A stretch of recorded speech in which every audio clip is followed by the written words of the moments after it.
nubwo bavutse ari abakobwa rwose ariko imyitwarire, imigendere, imivugire, imikorere ye n'ibyo bakunda ni nk'abahungu kandi mba mbona binababereye sikigariwe. Ni ibyamamare bimwe mu bya mbere na mbere ku isi muri kariyeri baherereyemo. Njye impamvu nta yindi mba mbikora kugira ngo mube update mumenye ahantu isi igeze mujyane nayo. Ibi ni ibyamamare barazwi cyane ku isi, bafite ubutunzi, bafite abantu benshi cyane babakurikira. Ndagira ngo umenye ubuzima bw'abastari b'abakobwa bitereye nk'abahungu. Mwabiteguriwe kandi munabigezwaho na Jazz Boy umuhungu w'Imana. Akora subscribe. Reka duhere kuri Young May cyangwa Young Ma bitewe n'uko bivuga. Amazina ye nyakuri yitwa Katora Casanova Marrero. Yavutse ku itariki ya 3 Mata 1992. Yavukiye New York City. Afite inkomoko muri Puerto Rico na accent ya Jamaica. Yatangiye kumenyekana cyane mu mwaka wa 2016. Indirimbo ye yamugize icyamamare yitwa Uuu. Azwiho rap style ikomeye kandi yiganjemo street vibes. Yashinze Reba ye yitwa MA Music. Yasohoye mixtape yitwa Sleepwalking. Albumu ye ya mbere ni Her Story in the Making. Yagaragaye muri filime ya Netflix yitwa Bose. Yemereye ku mugaragaro ko akunda abakobwa, ibyo bita lesbienne. Afite fan base ikomeye cyane ku mbuga nkoranyambaga. Yigeze gushyirwa ku rutonde rwa XXL Freshman nubwo atemeye kujyamo.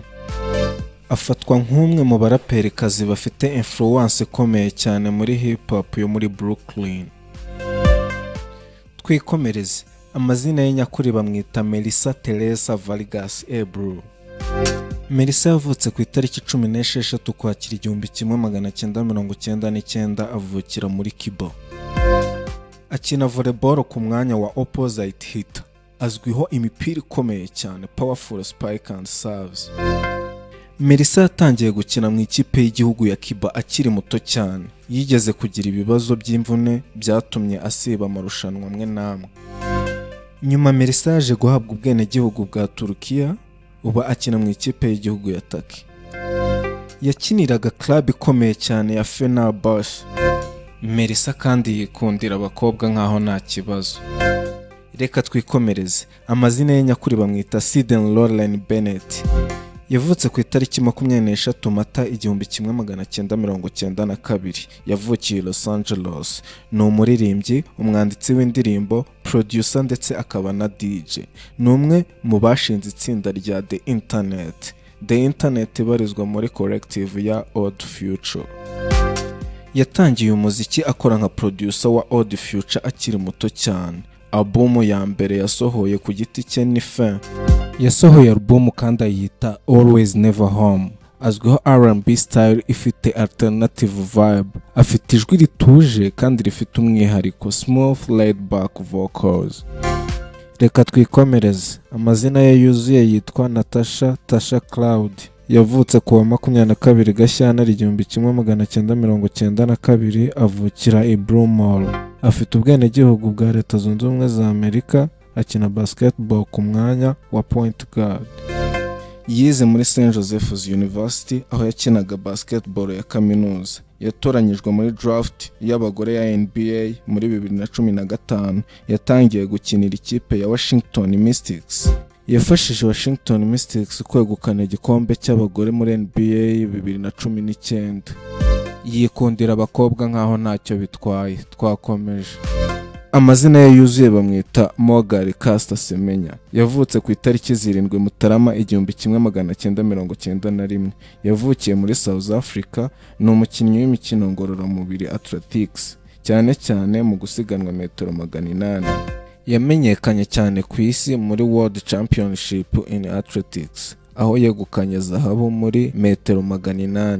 Yegukanye imidari ya zahabu mu mikino ya Olympique ya 2012 Summer Olympics. Afatwa nk'umwe mu bakinnyi beza cyane mu mateka ya metero 800 ku bagore. Yashyingiranywe na Violette Lesboya. Afite umuryango ugaragara mu itangazamakuru. twikomereze. Amazina ye yuzuye bamwita Britney Yvette Griner. Yavutse ku itariki 18 Ukwakira 1990. Avukira i Houston. Afite uburebure bugera kuri metero 2.6. Ari mu bakinnyi barebare cyane muri basketball y'abagore ku isi. Akina ku mwanya wa center. Yize muri Boii University aho yigaragaje cyane muri basketball ya kaminuza. Yatwaye igikombe cya NCAA Women's Basketball Championship muri 2012 ari kumwe na Boii. Yabaye nimero ya mbere overall pick muri NBA y'abagore draft ya 2013. Yatangiye gukinira ikipe ya Phoenix Mercury. Yegukanye igikombe cya NBA y'abagore muri 2014 hamwe na Phoenix Mercury. Akaba ananifitiye umuryango nk'abandi bagabo bose muzi. Twakomeje. Amazina ye yuzuye ni Chelsea Michelle Gray. Yavutse ku itariki 8 Ukwakira 1992. Avukira Hayward. Akina basketball ku mwanya wa point guard. Yize muri Duke University aho yigaragaje cyane muri NCAA. Yagize imvune ikomeye cyane y'ivi ACR akiri muri Duke ariko agaruka akomeye. Yatoranyijwe muri NBA y'abagore draft ya 2014. Yafashije Los Angeles Sparks kwegukana igikombe cya NBA y'abagore muri 2016. Yaje kwerekeza muri Las Vegas Aces. Afite umugore n'umwana nk'abandi bose. Mwabitegure kandi mubigezwaho na Jazz Bo umuhungu w'Imana. Ntiwibagirwe like, share and subscribe.